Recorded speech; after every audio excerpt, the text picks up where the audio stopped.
मौनी बाबा से भी मिलने के बाद कुछ खास राहत नहीं मिली। इसी तरह एक रात वह जिन्न मेरी पत्नी के पांव पकड़कर खींचने लगा। मैंने पत्नी के दोनों हाथ पकड़ लिए। थोड़ी देर की इस खींचातानी के बाद मैं आंगन में खाट बिछाकर सो गया। पत्नी भी साथ ही सोई थी। हठात उस जिन्न ने खाट उलट दी। अब मैंने सोचा इससे मुक्ति के लिए कुछ और करना चाहिए। इसी उधेड़-बुन में सुबह के 4 बज गए। इसी समय मेरी मुलाकात एक ग्रामीण बुजुर्ग से हुई। उन्होंने कहा अगर बाबा ने चाहा होता तो मुक्ति मिल जाती।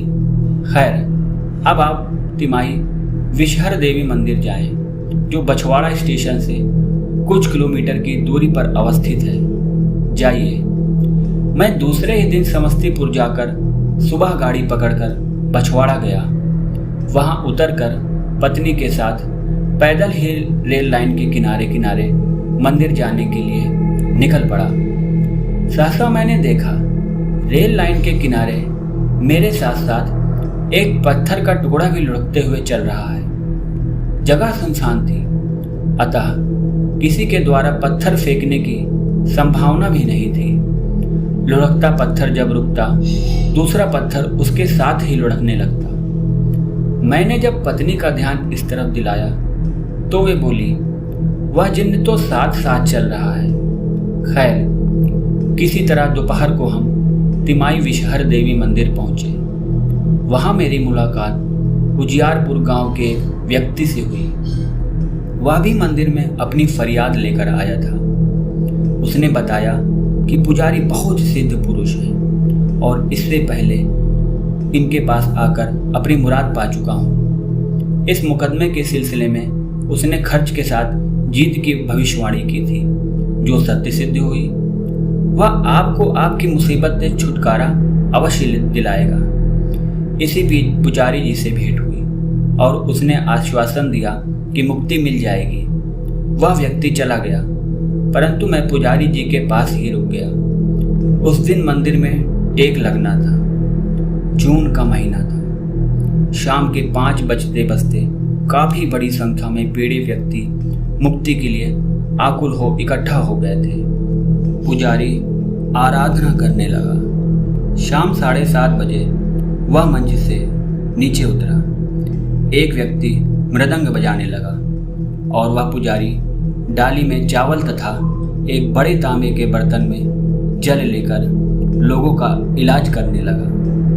उसके बाद उसने मुझे बुलाया और मेरे द्वारा पहले ही कही गई बातों को दोहराकर मुझे भी चावल जल देकर मुक्ति का आश्वासन भी दिया, परंतु मुझे संतोष नहीं हुआ। इस पर मेरे द्वारा पूछने पर उसने 15 दिनों बाद आने को कहा और दूसरे लोगों के इलाज में व्यस्त हो गया।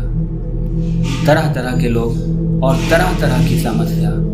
कोई बीमार था, किसी के घर चोरी हुई थी, किसी को नौकरी नहीं मिल रही थी, किसी का व्यापार मंदा तो किसी का पत्नी से विग्रह।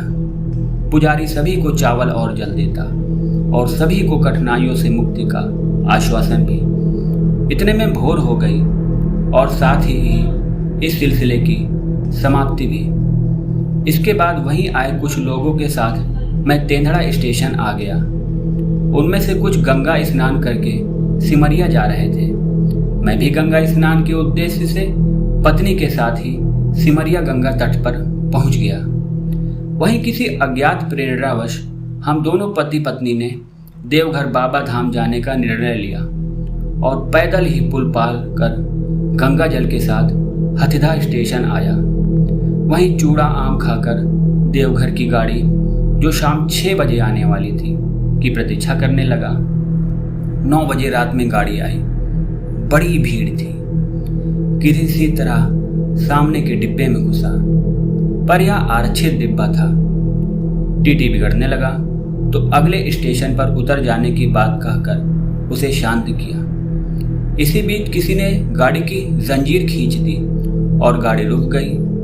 टीटी पुनः डिब्बे से उतरने की जिद करने लगा और मैं पत्नी के साथ ही उस सुनसान जगह में उतर पड़ा। इसी अफरा तफरी में गंगा जल न जाने कहाँ छूट गया। बिना प्लेटफार्म के गाड़ी में चढ़ने में दिक्कत होने लगी। उस पर भारी भीड़ और मैं एक डिब्बे से दूसरे डिब्बे में चढ़ने की बेकार कोशिश करता रहा। इतने में एक डिब्बे के नज़दीक जाने पर एक लड़की ने मेरी पत्नी को पुकारा और हाथ पकड़कर ऊपर खींच लिया। उसने भ्रमवश उसे अपनी परिचित समझ लिया था। अस्तु हम किसी तरह गाड़ी में पुनः चढ़ गए।